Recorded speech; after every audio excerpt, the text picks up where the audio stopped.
But the worst of the worst experiences was when my brother was here. My brother was around, and it's in the same area. It was in the country, and cops were flying by us, you guys, like 120 miles, 140 miles an hour.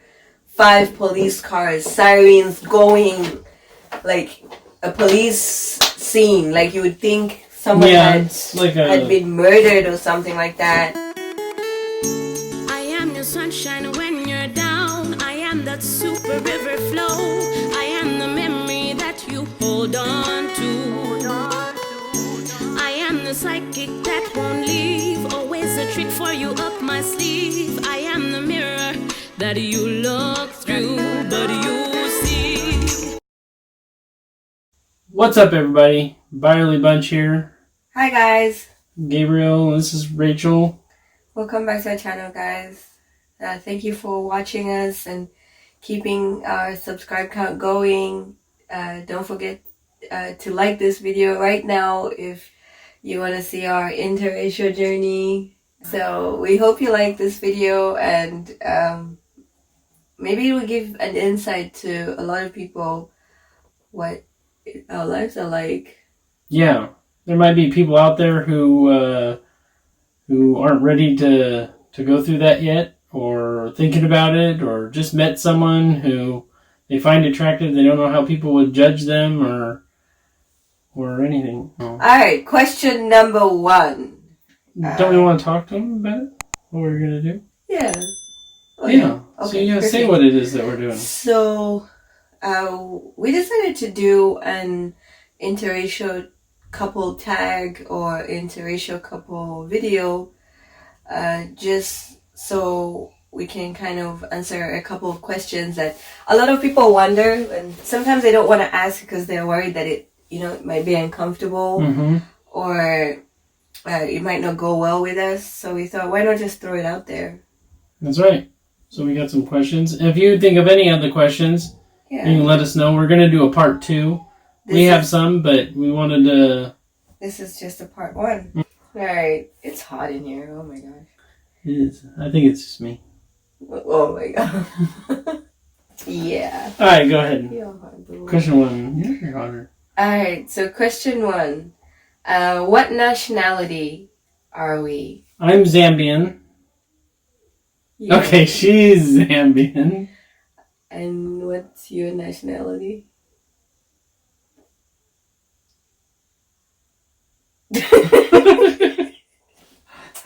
That one's a tricky question now. Yeah, but like... I've been born in the United States. So I have a U.S. passport. Yeah, but I mean like your nationality is in... I'm Canadian. Well, your nationality is the U.S., but what are your like roots? Oh, that kind of nationality. Yeah. So I have, on my dad's side, it's German. And then on my mom's side, it's Scottish. So kind of a little mix there. Guys, with his last name, we have people having trouble saying it all the time, everywhere we go.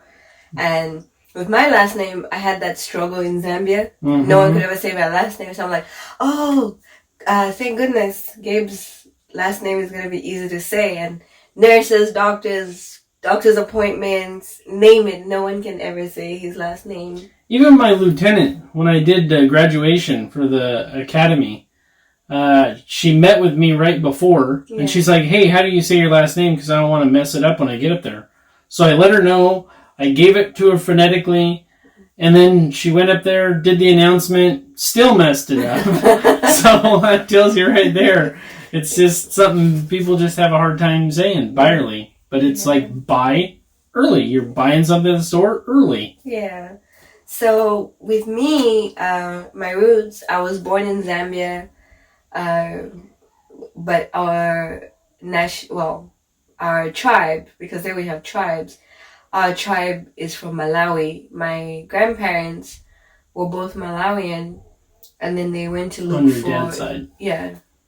But your mom's side is Zambia. No, but you always take your dad's roots. Your mom's roots are half. My mom's Zambian, but my last name is always with the dad. right? Like the daughters are Beyerles, the kids are Beyerles. Yeah, but you gotta tell them that. So, my dad's side is Zambia, and it's from a small village in the northern of Malawi called Chitipa. I feel blessed. I had the opportunity to go there exactly 10 years ago, 2009. And it was nice to see where we were from. But on my mom's side, they're Zambian. And they're from a tribe called Mambwe. So that's where we're from. And then question 2. But in the US, though, before we go to question 2, I'm always Zimbabwean. No one ever knows where Zambia is. Mm-hmm. So everybody thinks I'm from Zimbabwe. Everybody knows about South Africa and Zimbabwe.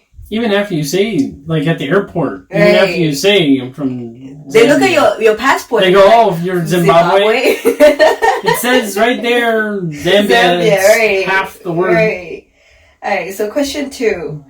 Do you only date black girls? And for me, do I only date white guys?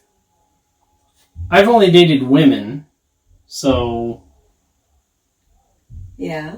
I don't go by their race or anything like that. It was just whatever girl I felt attracted to or personality came out or... Okay. Well, with mine, anybody who knows me knows that that's not true. Guys, this is life parenting 101. The unexpected always happens. So now we're back with an extra. This is Capella, everyone. Capella, this is everyone. She decided to join us. She wanted to put in her 2 cents. Can you say hi? Can you say hi? Hi? Not right now. Alright, so... What do your parents think? I feel like we're very lucky to have supportive family. In my family, we're not the first interracial couple, so it was nothing new. What about in yours? It was nice to have a blend, you know. I think everyone can benefit from other people. Sure. So, are you worried about your children will get bullied? All the time. Yeah. Especially nowadays, like before it wasn't too much of a worry, but especially nowadays when every time you turn on the TV, there's something new that has happened with bullying of races. So people are feeling a little more freer, it seems, to do this, or I don't know.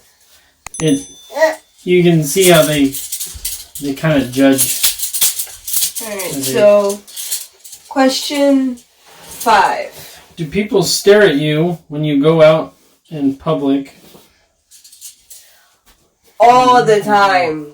Like, it's so uncomfortable. Mm-hmm. And guys, if you're one of those people who stare at couples that are different or interracial or have mixed blended families, just know that it's very, very uncomfortable. It's just like for anybody. I mean, if you're sitting there and you're trying to have a meal and someone's staring at you the entire time, like to the point where you feel so uncomfortable you don't want to eat. Just think how you would feel. Right. Or if you're going to the grocery store and you're doing groceries and people are just staring at you like to the point of running into an aisle. I mean, just think of how you would feel with that. That's right.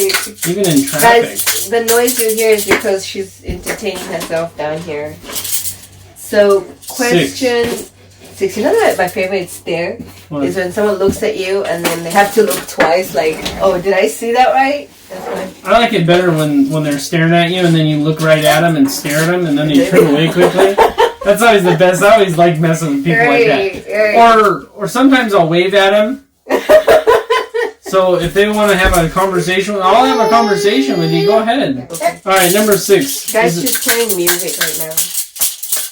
And she's clapping, so she's happy. So that's our background music for today's video. Make sure to subscribe and like. For Capella. Do it for Capella. And comment below what your favorite part was. Notifications, hit the bell. Yes, don't forget to hit the bell button. And then question 6. Yes. Is it awkward to talk about race with each other?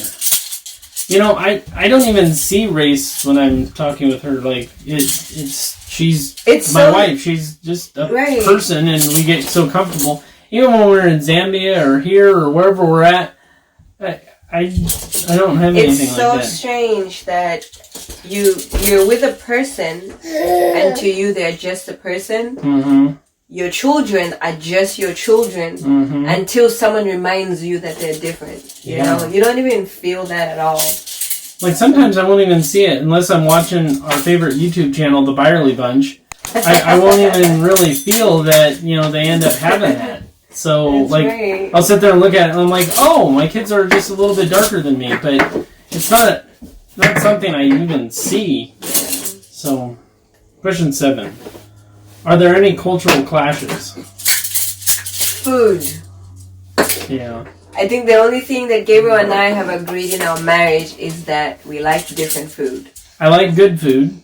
I like good food too, but he's a picky eater. He only eat sweet and sour sauce and his comfort zone. He'll never try out of his comfort zone. That's not just sweet and sour sauce. But that's what I mean. Like, that's your extra. You have to be comfortable. Barbecue sauce. Yeah, right? I like that. But I'm not a fan of a bunch of rice, unless it's for Chinese food. Yeah. But that's what I'm saying is, in my case, I want to try everything. I want to try fish. I want to try beans. He won't eat any of that stuff. So I think that's the cultural clash we have, is just when it comes to food. But he loves Zambian food that doesn't include fish or beans. Even and his favorite, the way we make in Shima, the Malawi way. That's the only way I'll eat in Shima. Yeah. And, you want to come up? Come. Maybe she wants to add. Yeah, Is there any cultural classes that you have? She wants to add her 2 cents. Oh, then she's going back down. Oh, okay. Okay. She's enjoyed the elevator. Alright, question 7. Alright, this one's... Question 8.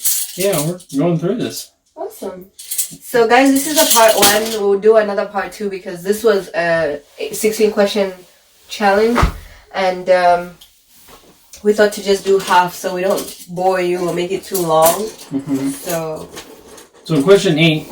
What's the worst racism we've ever faced as a couple? Well, this one's a very controversial topic. Yeah. So but it happens. It does happen. It's a sore spot for some, but sometimes you just have to speak on it. And even when you least expect it, it happens. Like, I remember one time we went to this store, a grocery store that we kept shopping at, and my wife went there a time before that, and the person didn't help her, but she was making the excuse of not wanting to do it because she's worked a full day and she was almost getting off. Not an excuse, but we kind of hinted that, okay, it's kind of flirting with that line of what it could be.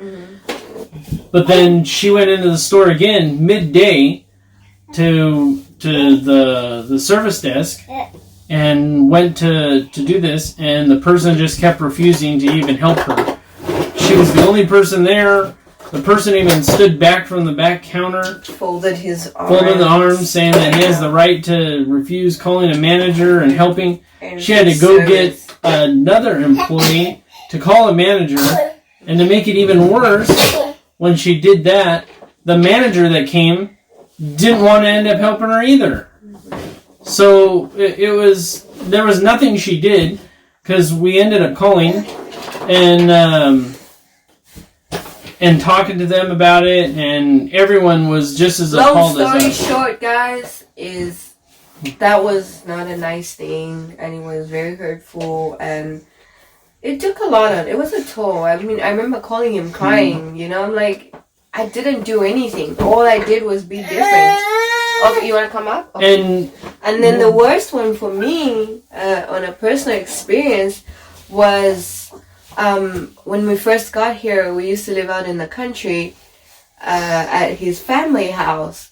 It was like really, really country. So I used to get bored because he was working. I was a stay-at-home mom, and I would take my son out for a walk. And anyone who knows our son knows that he's antsy like she's right now. So I'm like, you know what? Let me just take a walk down the road. This is a busy road, you guys.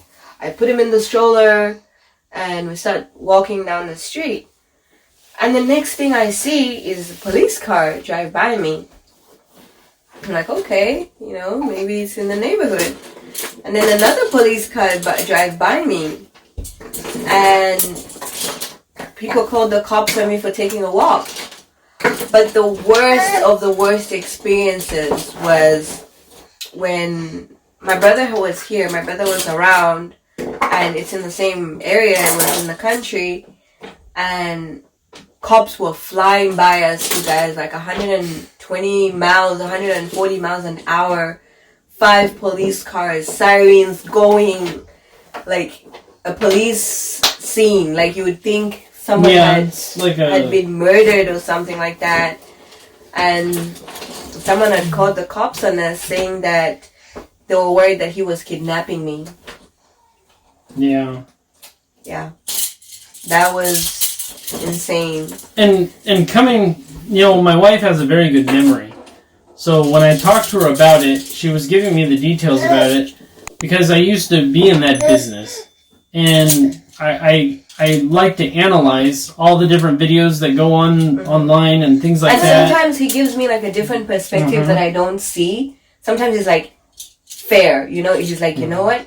That part, they were wrong. But that part, if I was in that situation, how would I do this? Because you have to think, one person has this going on, and then this person has this. So the law enforcement guy, he hears this from the dispatch, and maybe it has nothing to do with the actual thing that was here, but they heard something completely different. They're going to call for gunshots or something. But there was nothing like that related to this, but maybe they're thinking that it is, and so they're going to be more alert. Okay, guys, it's basically what happened that day was one of the scariest experiences as an interracial couple with the police. So it happens. It's definitely something we learn from. You be prepared with. Something you have to be prepared all the time. You got to talk about it as a couple. All the time we have to talk about it. So. And there's times, I can admit, everyone's got faults. I can admit, I don't realize some of the stuff that ends up going because I guess I wasn't paying attention to it enough or something. Or seeing the backhanded comment behind it. Exactly. Because there's sometimes I have to tell him, I'm like, did you realize that was a racist statement? And he's like, you know what? Now that you say it, yeah. Yeah, because I wasn't paying attention to it. He's more woke now, but before he was quite shut. Yeah. Yeah, but that's why you work good with the communication as a couple. She's still here. Can give your perspective. She's just trying to get our camera down from the table. So it really helps with that. So you guys got to talk about it, and it's going to happen in your relationship. Whether you like it or not, it does happen. And how you take care of it and how you do it together is what matters. If you try and just do it separate, or you don't acknowledge the person's feelings, like I may not see it, but she's going through it. So that means I got to go through it with her because she sees it. And we learned this, you guys. We didn't just get it the first time. It's something we had to learn. So, for question part 2, she's shaking the whole tripod, you guys. No, I'm sorry about this. So, for the next questions, we'll do a part 2, but...